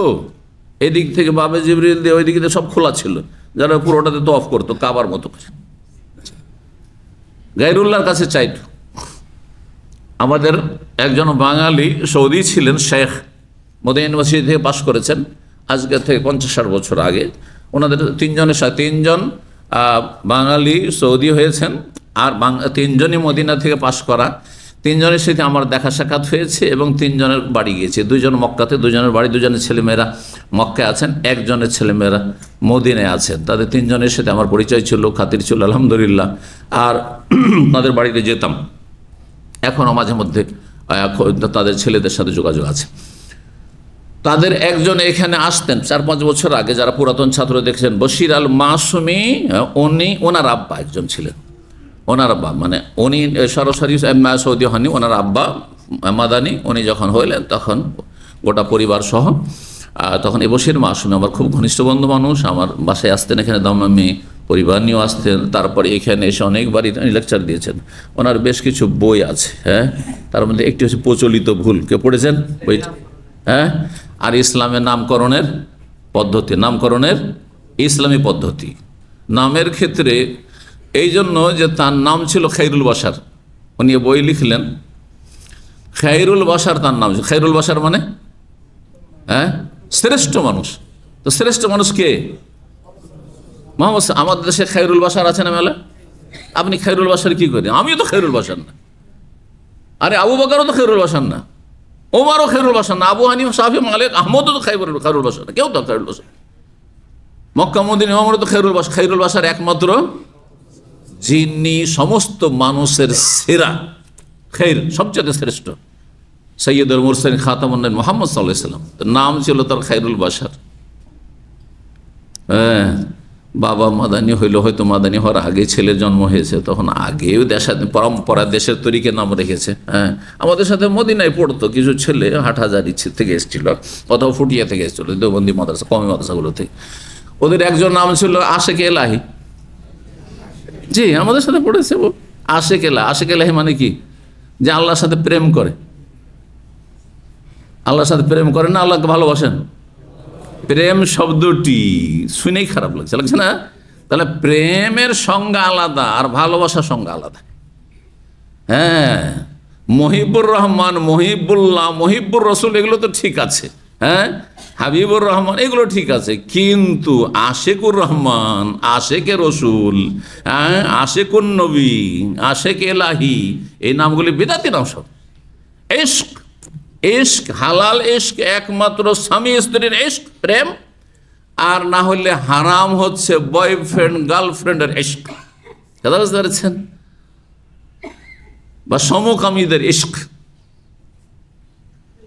এই নোংরা শব্দটি আপনি, নোংরা শব্দটি আল্লাহ ও রসুল সম্পর্কে ব্যবহার করছেন আপনি, হ্যাঁ, আর ধর্মের লেবাস পরে কত বড় বেয়াদবি করছেন বলুন তো দেখি। আরও বোঝায়, কারণ অনেক নতুন ভাইরা আছেন মনে করছেন যে না, কোন আপত্তি হলো, প্রেম আর ভালোবাসা, প্রেম ভালোবাসা। তো আমি উদাহরণ দেখছি। আপনি স্ত্রীকে যদি বলেন আপনি, হ্যাঁ, বিনোদন করে যে আমি তোমার প্রেমিক, ভালো লাগবে না মন্দ লাগবে? বলেন, ভালো লাগবে। ওকে ভালো লাগবে না? আপনাকে বলতে ভালো লাগছে, ওকেও ভালো লাগছে, তাই না? হ্যাঁ, প্রেমিক আর প্রেমিকা, তুমি আমার প্রেমিকা, স্ত্রীকে বলছে, অসুবিধা আছে? আচ্ছা, যদি আপনার আম্মাকে বলেন মা তোমার সাথে আমি খুব প্রেম করি, চলবে? এবার বুঝে আসছে? আচ্ছা, মাকে বললেন না, আপনি বোনকে বলছেন, বড় বোনকে, হ্যাঁ, যে আপা আপনি আমার প্রেমিকা, চলবে? এবার বলছেন খুলে খুলে না বললে বুঝবেন না যে আমাদের দেশে ধর্মের নামে কত আগাছা আছে। মদিনা ফারেক হয়ে যাচ্ছে, বাপ নাম রেখেছে আশিকের রসুল, আশিক এলাহি, এগুলো হচ্ছে দেশের নাম। আশিকুর রহমান না, জায়েজ নয়, মোটেই জায়েজ নয়, নাম পরিবর্তন করতে হবে। তো এই খাইরুল বাশারের নাম ছিল বশির মাসুমের রাহেমাহুল্লাহ, 3-4 বছর আগে ইন্তেকাল করেছেন তিনি মক্কায়। তো তখন ওর আব্বা সৌদি আরব আসার পরে একটু যখন বুঝতে শিখলো, তো নাম করলো আবুল বাশার। খাইরুল বাশার কি করলো? আবুল বাশার। আচ্ছা, ও যখন নিজে লেখাপড়া করে বড় হইলো আর সৌদি নাগরিকত্ব পেল বাবার সাথে, তখন দেখলো আবুল বাশার কে? মানুষের বাপ। মানুষের বাপ কে? আদম। তো আমি তো আদম না, আমি তো আদম না। তো খাইরুল বাশার নামও আমার ঠিক না, আমার বাবা যে নাম চেঞ্জ করলো তাও অর্ধেকটা চেঞ্জ করলো, কিন্তু অর্ধেকটা খারাপ থেকেই গেল, হ্যাঁ, আবুল বাশার থেকে গেল। তখন ও বলল যে না, আমি বশির, আমি নাম কি? বশির। ওই জন্য বললাম ওর নাম ছিল কোথা থেকে কোথায়, বশির মাসুমি। কথা বলছেন, বংশে কেউ ওপরে কেউ ছিল মাসুম বলে, হয়তো দাদা বা কেউ থাক, সেখানে বশির আল মাসুমি লিখতেন। জি, রাহিমাহুল্লাহ তাআলা। তার আব্বার আল্লাহ রহমত, তার আব্বা হুমায়ুন কবির সাহেব ছিলেন, হ্যাঁ, মাদানী।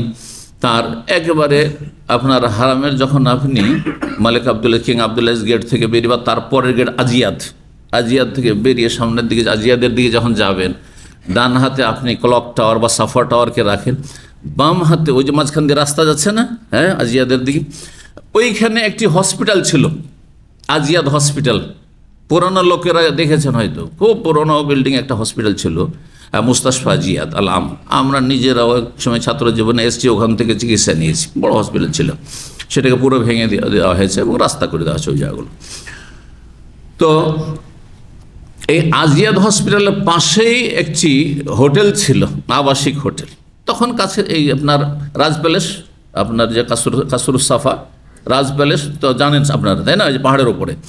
আর ডান হাতে একেবারে রাজ প্যালেসের সাথে ওই মাঝখানে যে গাড়িগুলো ওখান থেকে আজিয়াদে ঘুরছে, রাউন্ড নিচ্ছে, ডান হাতেই ছিল ওনাদের হোটেল। সেই হোটেলে ওনার আব্বা দায়িত্বশীল ছিলেন, হোটেলের মালিক ছিলেন। হোটেলটি একজন প্রিন্স আমির, জাযাহুল্লাহ খায়রান, দুনিয়া বেঁচে থাকলে আর যদি রাহিমাহুল্লাহ তাআলা। সেই আমির এই বশির আব্বার সাথে পরিচয় হয়ে যায়, আর পরিচয় হওয়ার পরে খুব ভালোবাসে তাকে সে আমির, জাযাহুল্লাহ খায়র। আর তারপরে তাকে একটা বিল্ডিং এমনি দিয়ে দেয়, তুমি এইটা নিয়ে করে খাও। হ্যাঁ, ওইটাই ছিল তার রুজি রোজগার। কত যে সে বিল্ডিংয়ে থেকেছি, আমরা গেলে মদিনার ছাত্র আর বাংলাভাষী 19 তো বলতেন তোমাদের মাল সামান সব যা আছে রেখে দাও। আমরা কখনো কোনো চিন্তা করতাম না যে কোথায় এহরামের কাপড় রাখতে হবে, কোথায় ব্যাগ রাখতে হবে। নিয়ে গিয়ে এই বশির সাহেবের আব্বা তার হোটেলে রেখে দিতাম। হ্যাঁ, বশির ভাইয়ের হোটেল বা তার আব্বার হোটেলে নিয়ে রেখে দিতাম। রুম টুম খালি, খুব ফুল হয়ে নেয়, তখন বলতে থাকতে পারো তোমরা। আমরা তো মদিনার ছাত্র, কয়েক ঘন্টা থাকলাম, আবার চলে গেলাম মদিনায় ফিরে, হয়তো অথবা হারামে পড়ে থাকলাম। আর কাপড় চোপড় ব্যাগ ওখানে থাকলো, ছাত্র জীবন, আর হারামি হয়তো ঘুমাচ্ছি, তখন হারামে খুব ঘুমানো যেত। তো যাই হোক, এইভাবে আমরা প্রথম দিকে উমরা করেছি এবং তাদের সাথে আমাদের একটা ইচ্ছে ছিল। কি বলছিলাম, বলতে গিয়ে এতদূর গেলাম।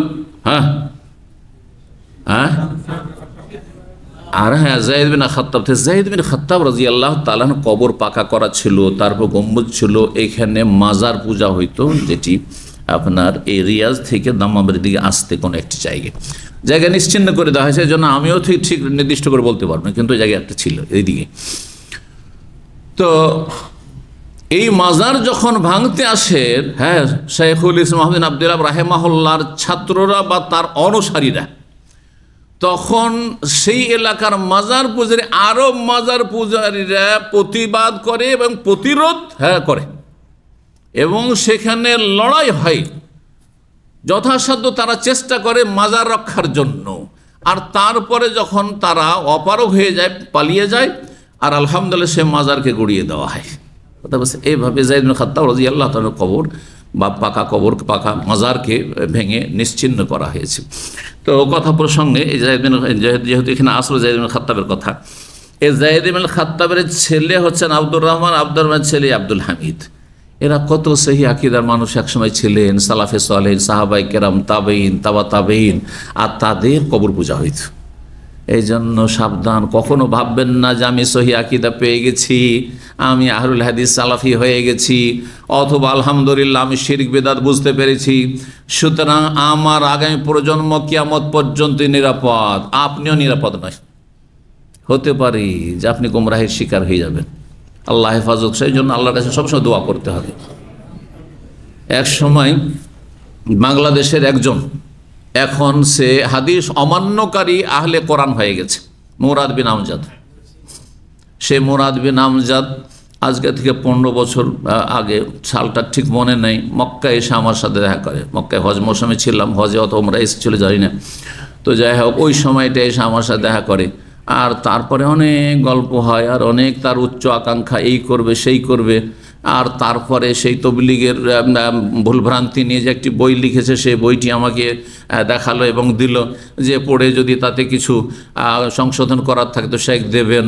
সেই লোকটি কয়েক বছর থেকে ধীরে ধীরে গুমরাহ হইতে হইতে হইতে এখন বলছে হাদিস মানি না, হাদিস মানে না, আর হাদিস নিয়ে ঠাট্টা মশকরা করছে, বিদ্রুপ করছে। শুধু কোরআন মানি হাদিস মানি না, সে মুসলিম হতেই পারে না এবং ইসলামের কোনো আমল করতে পারবে না। যে ইসলামের কোনো আমল করতে পারবে না, সে কি মুসলিম থাকবে? কখনো থাকবে না। কোরআন যথেষ্ট। কোরআন দিয়ে কোন আমলটা করতে পারবে? আজান দিতে পারবেন? হ্যাঁ, নামাজ পড়তে পারবেন? কোরআনের কোন আয়াতে আছে যে 5 টাইম নামাজ পড়তে হবে? কোরআনের কোন আয়াতে আছে 17 রাকাত ফরজ?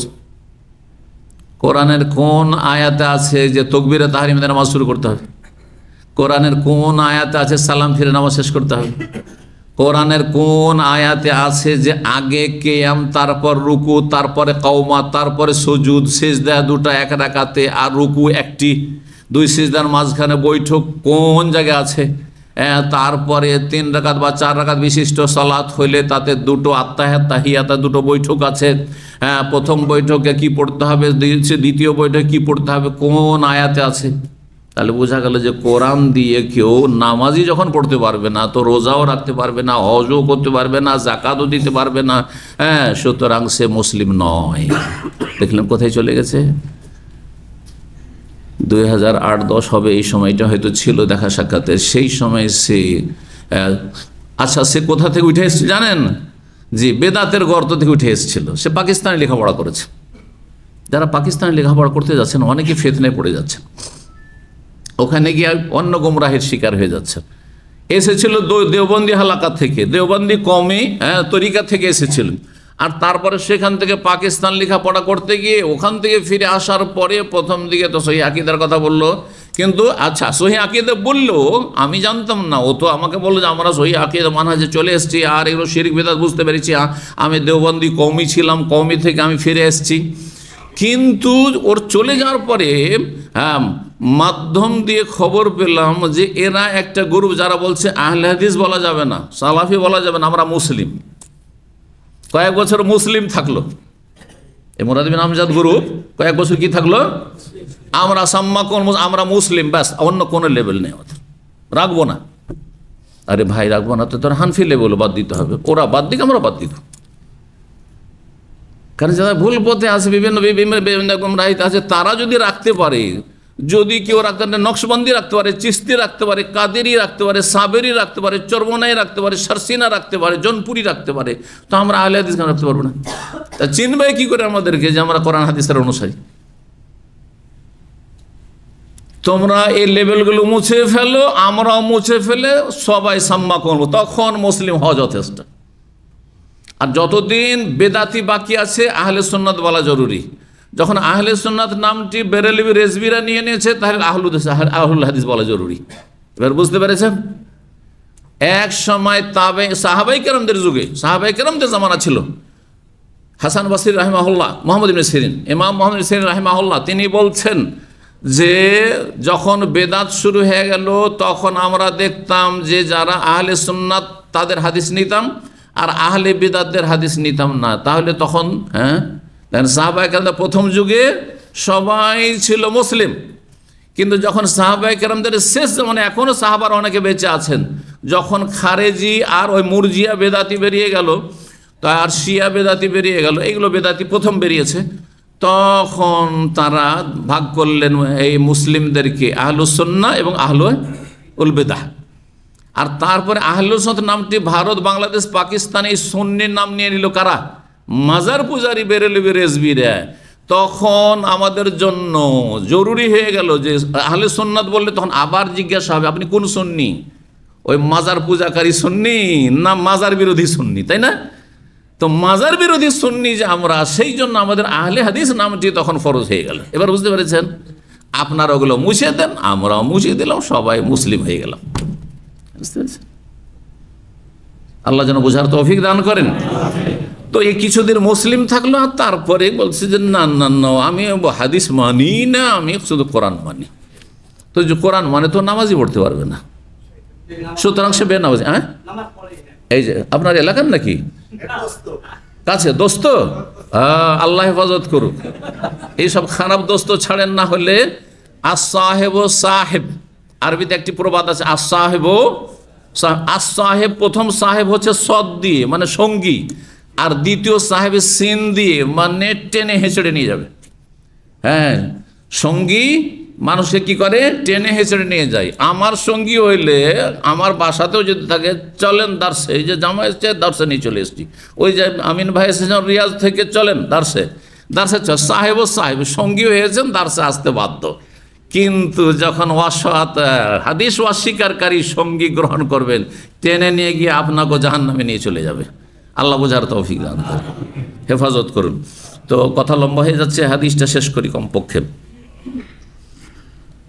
তো বলছেন যে এই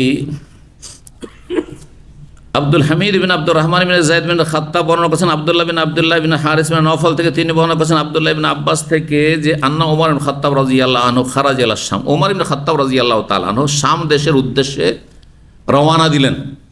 যখন শাম দেশে বিজয় লাভ করলেন মুসলিমরা, তখন সেখানকার অমুসলিমদের সাথে চুক্তি সম্পাদনের জন্য ওমর রাদিয়াল্লাহু তাআলা সফর করে গিয়েছিলেন। তো এক সফরে যখন শাম দেশের কাছাকাছি পৌঁছেন, হাত্তা ইজা কানাবে সার্গ নামক স্থানে যখন, এই সার্গ এলাকাটি তাবুকের কোন একটি গ্রামের নাম প্রাচীন যুগে। তাবুক জানেন তো, সৌদি আরবের উত্তর পশ্চিম অঞ্চলে তাবুক। তাবুক কেউ গেছেন? তাইলে জানছেন, মাশাআল্লাহ। তাবুক থেকে আপনার শাম দেশ অর্থাৎ সিরিয়াই হোক, শাম দেশ কাকে বলে? এখন শাম দেশ বলে কোনো দেশ নাই, কিন্তু শাম দেশ এখন 4টি দেশে ভাগ হয়ে গেছে, ছোট ছোট হয়ে গেছে। একটি হচ্ছে সিরিয়া, আরেকটি হচ্ছে প্যালেস্টাইন, যার একটা অংশ ইসরায়েল দখল করে ইসরায়েল বলছে, আর আরেকটি হচ্ছে উর্দুন জর্ডন, আর একটি হচ্ছে লেবানন। এই 4টি দেশ। তো এই বৃহৎ শাম দেশে যখন বিজয় লাভ হলো, ওমর ইবনে খাত্তাব রাদিয়াল্লাহু যাচ্ছিলেন সার্গ নামক স্থানে তাবুকের কোন একটি এলাকায় যখন পৌঁছিলেন, লাকিয়াহু ওমর ওয়াল আজনাদ, তখন সেনাবাহিনীর যারা প্রধান ছিল, ওমারা আমিরের বহু বচন আর আজনাদ জুনদের বহু বচন, জুন্দ মানে সেনা। তো সেনাবাহিনীর যারা সেনা প্রধান ছিলেন তারা সাক্ষাৎ করলেন। তাদের অন্যতম ছিলেন আবু উবাইদা ইবনুল জাররাহ এবং তার সাথী সঙ্গীরা, এরাই ছিলেন সেনাপ্রধান। তো আবু উবাইদা ইবনুল জাররাহ রাদিয়াল্লাহু তার সাথী সঙ্গীরা বললেন, ফাখবারুহু, ওমর রাদিয়াল্লাহু তাআলা আমিরুল মুমিনিনকে জানালেন যে আন্না লাবাকাদ ওয়াকা বিআরদিশ শাম, যে শাম দেশে মহামারী ছড়িয়ে পড়েছে। এই যে অবা শব্দ চলে আসলো, অবা আসলো না, অবা আর তাউন, আম আর খাস। জি, তো জানানো হলো যে শাম দেশে মহামারী ছড়িয়ে পড়েছে। কালা ইবনে আব্বাস, আব্দুল্লাহ ইবনে আব্বাস রাদিয়াল্লাহু তাআলা আনহুমা বলেন, বর্ণনা করে, ফাকালা ওমর, তখন ওমর বললেন রাদিয়াল্লাহু তাআলা, তখন তিনি কিন্তু খলিফা আমিরুল মুমিনিন। আবু বকর সিদ্দিক দুনিয়া থেকে চলে গেছে, রাসূলুল্লাহ দুনিয়া থেকে চলে গেছেন, জামানাকার ওমর খাত্তাব রাদিয়াল্লাহু খেলাফতের আমল। উদউলি আল মুহাজির আউয়ালিন, প্রথম সারির মুহাজিরিনদেরকে আমার জন্য ডাকো, আমার কাছে ডেকে নিয়ে আসো, ওদের সাথে পরামর্শ করি এখন আমরা ঢুকবো না এখান থেকে ফিরে যাব। তার মানে ওমর রাদিয়াল্লাহু তাআলার কাছে আগের যে হাদিসটি আমরা পড়াই, হাদিস পৌঁছেনি, তিনি জানতেন না মাসলা, কি করব, যাব না।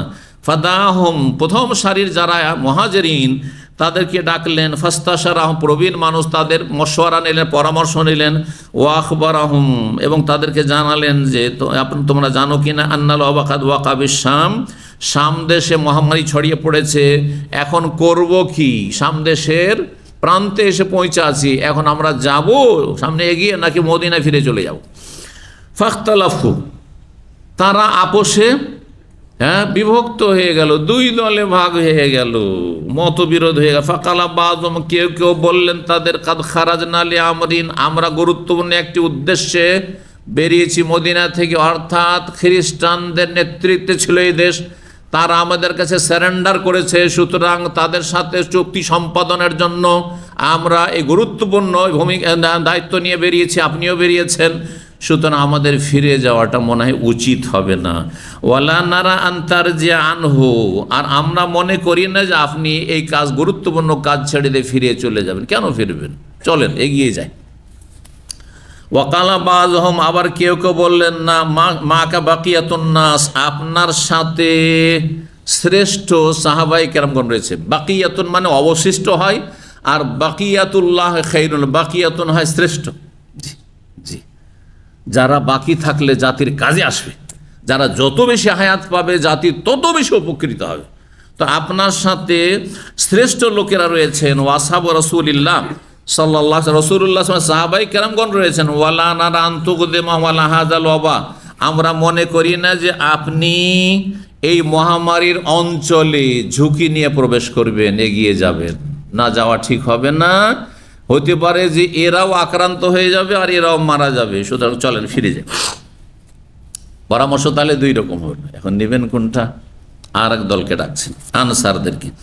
ফাকালা, যখন এই দ্বিমত দেখলেন ওমর রাদিয়াল্লাহু বলেন ইরতাফিউ আন্নি, তোমরা আমার থেকে সরে যাও, আমার মজলিস থেকে তোমরা মজলিস বরখাস্ত করো, যাও, তোমাদের কাজ হয়ে গেছে।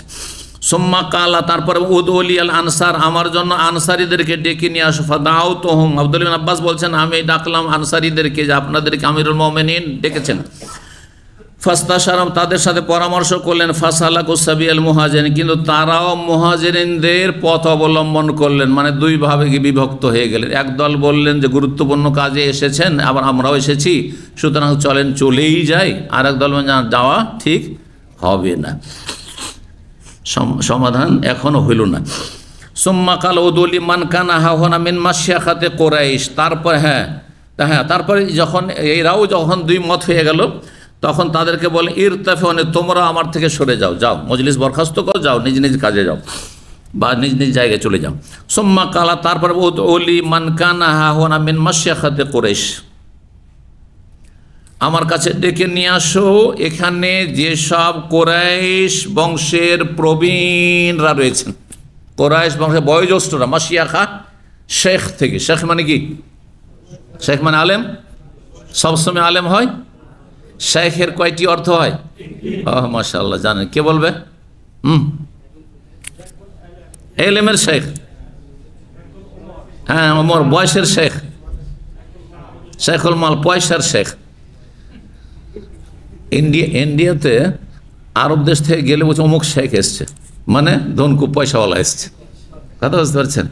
দুবাই পয়সাওয়ালাদেরকে শেখ বলা হয়।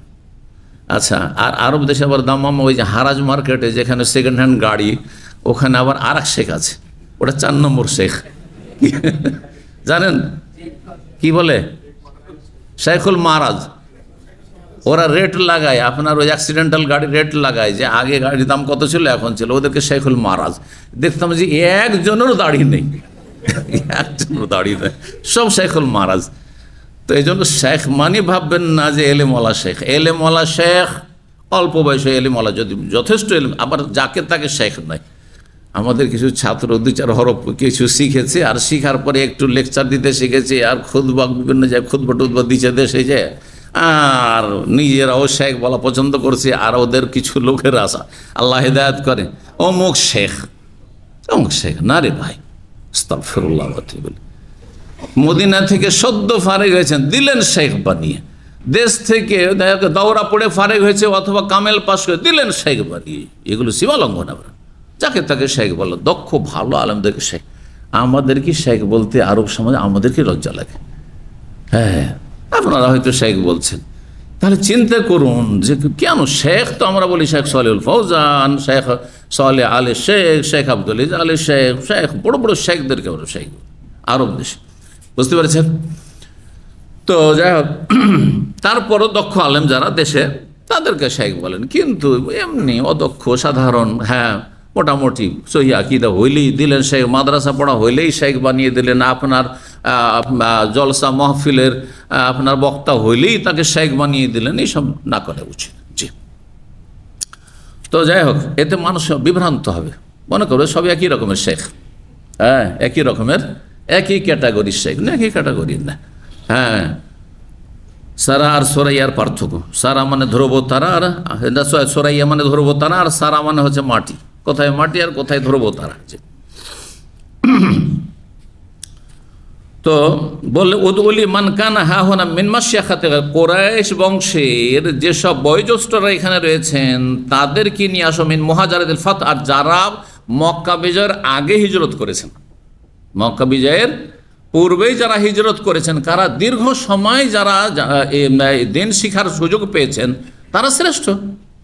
আবার কেউ কেউ আছেন যে মক্কা বিজয়ের সময় উপায় নাস্তিক হয়ে ইসলাম গ্রহণ করেছে, তারা সেই মর্যাদা পাবে না যেই মর্যাদা যারা প্রথম দিকে হিজরত করেছে। প্রথম দিকে যারা হিজরত করেছে অবশ্যই পার্থক্য রয়েছে। যার যত বেশি ইসলামের ক্ষেত্রে এহসান অবদান রয়েছে বা অংশগ্রহণ রয়েছে, সেই হিসেবে মর্যাদা নির্ণয় হবে। জি, তো ডাকতে বললেন ওদেরকে। ফাদাউতুহুম, ইবনে আব্বাস বলছেন আমি তাদেরকে ডাকলাম। ফালাম ইয়াখতালিফ মিনহুম আলাইহি রাজুলান, কিন্তু এদের যখন এই তৃতীয় দলকে ডাকা হলো পরামর্শ নেওয়ার জন্য, তাদের দুইজনও ভিন্ন মত পোষণ করলেন না, কোনো ইখতিলাফ নেই। এখন সবাই একবার এক বাক্যে একটি পরামর্শ দিলেন। পরামর্শ কি ছিল? ফাকাল, ওরা সকলে বললেন, নারা আন্তার জান্নাস, আমরা মনে করি যে হে আমিরুল মুমিনিন, আপনি লোকজনকে মদিনা ফিরে চলে যাবেন, লোকজনকে নিয়ে মদিনা ফিরে যাবেন। ওয়ালা তুকদেমাহুম আলা হাজাল ওয়াবা, এই মহামারীর অঞ্চলে আপনি তাদেরকে নিয়ে যাবেন না, তাদেরকে নিয়ে এগিয়ে যাবেন না। ফানাদা ওমর ফিন্নাস, তখন ওমর রাদিয়াল্লাহু তাআলা জনগণের মাঝে ঘোষণা করলেন। তাহলে অনেক লোকজন সাথে ছিলেন, অনেক লোকজন সাথে ছিলেন, ছড়িয়ে ছিটিয়ে আছে, তাদের মাঝে ঘোষণা করে দিলেন, ইন্নি মুসাব্বিহুন আলা জাহরিন, আমি আগামীকাল সকালে সকালে আমার বাহনের পিঠে আরোহণ করে মদিনা রওনা দেব। মুসাব্বিহুন মানে আমি সকালে উঠেই আমি উটের পিঠে চাপবো। ফাসবিহু আলাইহি, তোমরা উটের পিঠে চেপে সকালে সকালে বেরিয়ে পড়ো মদিনার উদ্দেশ্যে। ফাকাল আবু উবাইদা বিন জাররাহ, আবু উবাইদা বিন জাররাহ চেনেন তো তাকে? আবু উবাইদা বিন জাররাহ কে ছিলেন? 10 জন জান্নাতের সুসংবাদ প্রাপ্ত যে সাহাবায়ে কেরাম, সুনানে তিরমিজির হাদিসে তাদের অন্যতম তিনিও ছিলেন। এবং রাসূলুল্লাহ তার প্রশংসায় বলেছেন, লিকুল্লি উম্মাতিন আমিন, প্রত্যেক উম্মতের বিশিষ্ট জন রয়েছেন, মানে বিশ্বস্ত জন রয়েছেন। আর আমার উম্মতের বিশ্বস্ত হচ্ছেন, বিশ্বস্ত তো সব সাহাবায়ে কেরাম, কিন্তু এক একজন এক একটি গুণে অনন্য হয়ে যান। গুণ এক একটি গুণ এক একজনের মধ্যে খুব বেশি থাকে। জি, তো ও আমিন হাজিহুল উম্মাহ আবু উবাইদা বিন জাররাহ। তো আবু উবাইদা বিন জাররাহ বললেন, তিনি একটি কথা বলে ফেলেন ওইখানে আমিরুল মুমিনিনকে, যেটি আমিরুল মুমিনিন সামনে আপত্তি করছিল কথাটি, কিন্তু তিনি তার ধারণায়, মানুষ তো তার ধারণায় তিনি বললেন, তার সংশয় যে পালাবেন কেন এখান থেকে, বা ঘুরে যাবেন কেন এখান থেকে। আফিরানা মিন কাদারিল্লাহ, হে আমিরুল মুমিনিন, আল্লাহর তকদির থেকে কি পালাতে চাচ্ছেন নাকি? আপনি তকদিরে যদি বিশ্বাস থাকে, অনেকে এই ধরনের তকদিরে যদি থাকে তাহলে কি আর বাঁচবো? আর তকদিরে যদি এই কলেরা মহামারী না থাকে তাহলে কি আক্রান্ত হব? যাই হবে তাই হবে, যাব না, না, এরকম বলা উচিত নয়। যেখানে মহামারী আছে যাবেন না আপনি। তকদিরে আছে না আছে আমার তো জানা নেই, সেজন্য ঝুঁকিপূর্ণ জায়গায় যাবেন। ভালো গাড়িতে চালাতে জানেন না, তকদিরে যদি অ্যাক্সিডেন্ট থাকে তো পাকা ড্রাইভারও তো অ্যাক্সিডেন্ট করে দিচ্ছে, তো আমি কাঁচা ড্রাইভার হইলেই কি হবে, দিলাম গাড়ি চালিয়ে, চলবে না, না, না। তো বলছেন না ফেরারা মিন কাদারিল্লাহ, আপনি কি আল্লাহর তকদির থেকে পালাতে চাচ্ছেন? ফাকাল ওমর, ওমর রাদিয়াল্লাহু তখন বললেন, লাউ গায়রুকা কালা ইয়া আবু উবাইদা, হে আবু উবাইদা, এই কথাটি তোমার জন্য শোভা পায় না, তোমার ছাড়া অন্য কেউ যদি বলতো তাহলে মানানসই হইত, তুমি কি করে এই কথাটি বললে? সবার জন্য সব কথা সব কাজ শোভা পায় না, তুমি বললে এই কথা। নাম শোনো, উত্তর শোনেন, আমিরুল মুমিনিন উত্তর শোনেন। তাহলে একজন আলেম চাইতে আর একজন আলেম যে দক্ষ হয় এর বাস্তব প্রমাণ। আবু উবাইদাও আলেম সাহাবী, ফকিহ সাহাবী, কিন্তু আমিরুল ওমর রাদিয়াল্লাহু তার চাইতে বেশি বড় আলেম ফকিহ সাহাবী। জি, বলছেন শোনো তোমার কথার উত্তর, নাফিরু মিন কাদারিল্লাহ ইলা কাদারিল্লাহ। আমরা আল্লাহর এক তকদির থেকে আল্লাহ আর এক তকদিরের দিকে পলায়ন করছি। মানে আমরা যাচ্ছিলাম সামদেশের উদ্দেশ্যে, এটি এই তকদিরে ছিল, এখন এখান থেকে এতদূর পৌঁছার পরে আবার যে ফিরে চলে যাচ্ছে মদিনার উদ্দেশ্যে, এটিও আর একটি আল্লাহর তকদির, যেদিকে আমরা যাচ্ছি, যেটা করছি সেটা আল্লাহর তকদির। এই জন্য তকদির আপনার কর্মের দলিল প্রমাণ নয়, যে ভাগ্যে থাকলে তকদিরে থাকলে জান্নাত পাবো, তকদিরে থাকলে ভালো মানুষ হয়ে যাব, এই কথা বলা চলবে না? আপনার ভালো মানুষ হইতে হবে, ভালো মানুষ হওয়ার চেষ্টা করতে হবে। আপনি কর্ম করেন, আমল করেন, আর তারপরে বলেন যে হ্যাঁ আমার তকদির ভালো, কারণ আমি কর্ম করছি, আলহামদুলিল্লাহ তকদির ভালো। কিন্তু কর্ম করবেন না, আপনি রুমে গিয়ে শুয়ে থাকবেন, কালকে থেকে ডিউটি শুরু হবে জুমার পরে শনিবারে, আর আপনি ঘুমিয়ে থাকবেন। তকদিরে রিয়াল থাকলে চলে আসবে, তকদিরে বেতন থাকলে আমার ব্যাংকে জমা হয়ে যাবে, হবে? কখনো হবে না। জি, এক আল্লাহর এক তকদির থেকে আল্লাহর তকদিরে পালাচ্ছি। আর আয়তা তারপরে একটি উদাহরণ দিয়ে বোঝাচ্ছেন আমিরুল মুমিনিন, বলছে আচ্ছা বলো তো আবু উবাইদা, লাউ কানা লাকা এবেল, তোমার যদি উটের পাল থাকে, হাবাতাত ওয়াদিয়ান লাহু দুয়াতান, এমন একটা মাঠে সে উটের পাল অবতরণ করলো যেখানে দুটো প্রান্ত রয়েছে, হ্যাঁ, দুটো উপত্যকা রয়েছে। সে মাঠের দুটো দিক রয়েছে। একটা দিক হচ্ছে এহদাহমা খাসিবা, এক দিকটা হচ্ছে সবুজ শ্যামল, মাঠে একদিকে একবার সবুজ শ্যামল হয়ে আছে, ঘাস আর ঘাস, চারণভূমি।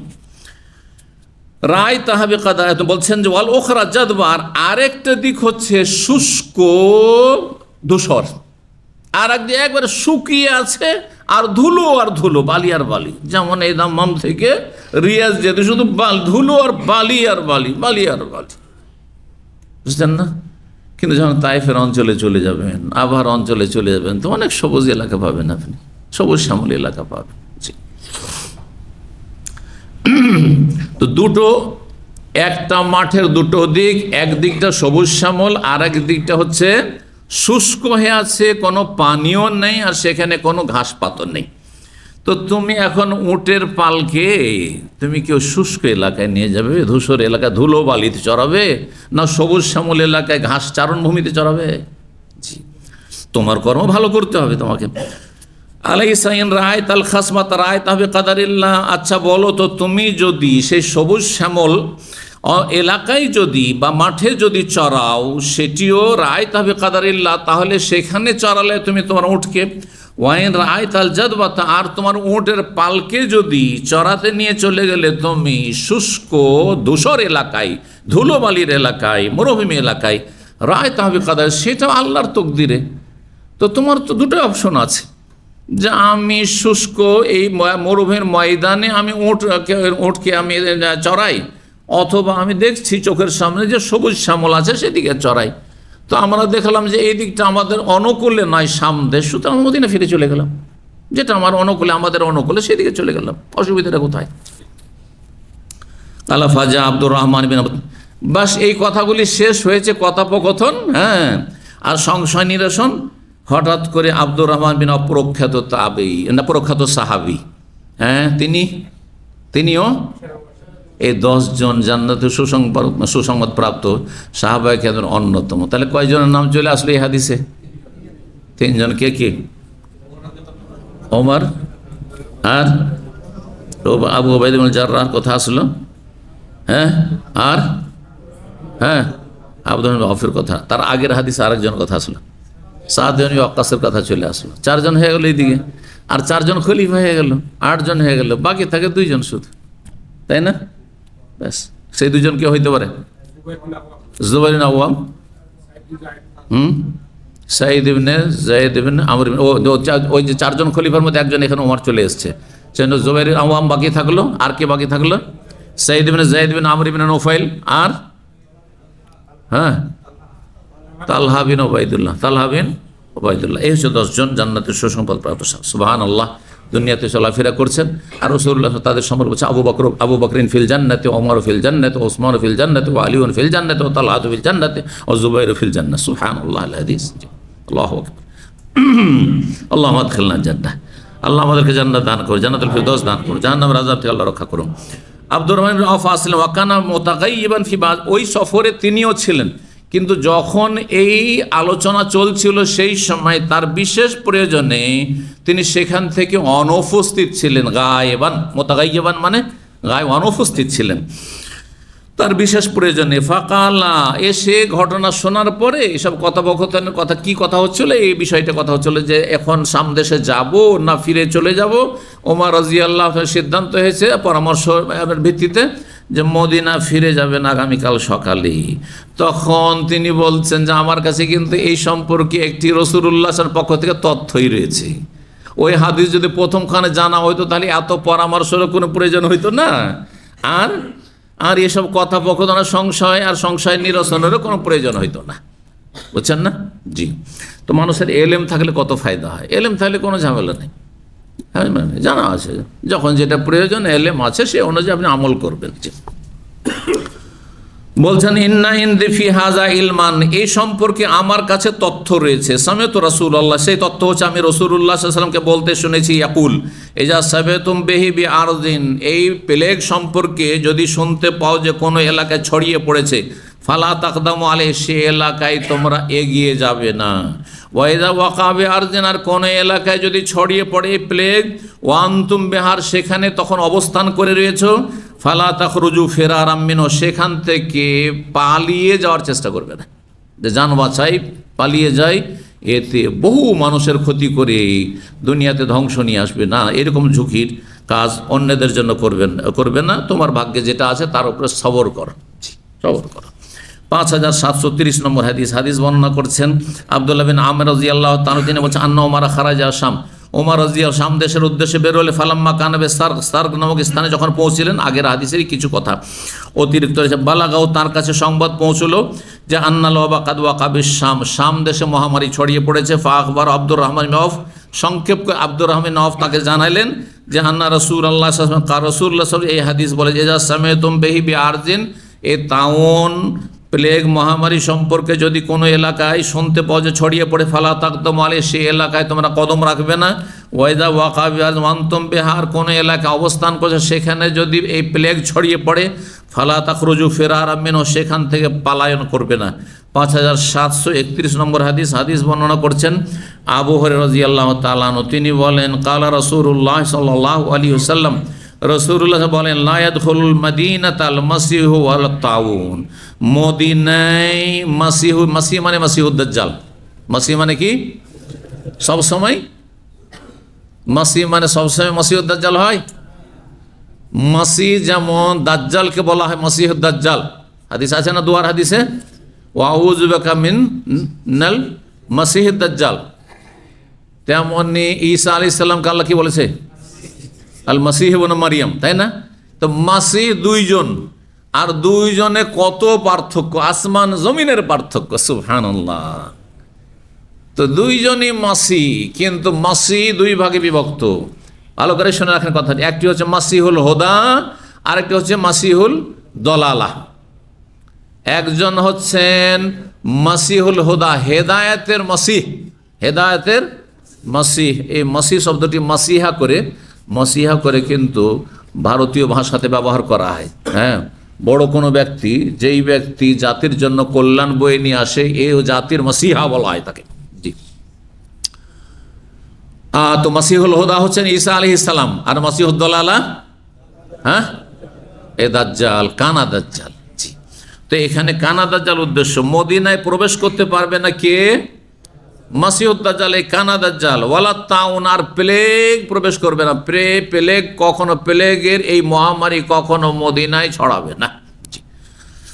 মদিনার সাথে মক্কার এই ফজিলত আছে কি না দ্বিমত থাকলেও আশা করা যায় যে মদিনার যে ফজিলত রয়েছে মক্কার ফজিলত তার চাইতে কম নেই, সুতরাং মক্কাতুল মুকাররমায় হয়তো ছড়াবে না, আল্লাহু তাআলা আলম। কারণ আরেকটি হাদিস রয়েছে যে মদিনা শুধু নয়, মক্কাতেও দাজ্জাল প্রবেশ করতে পারবে না। এই দুটো নগরীর হেফাজতের জন্য ফেরেশতা নিযুক্ত থাকবেন, ফেরেশতা নিযুক্ত থাকবেন।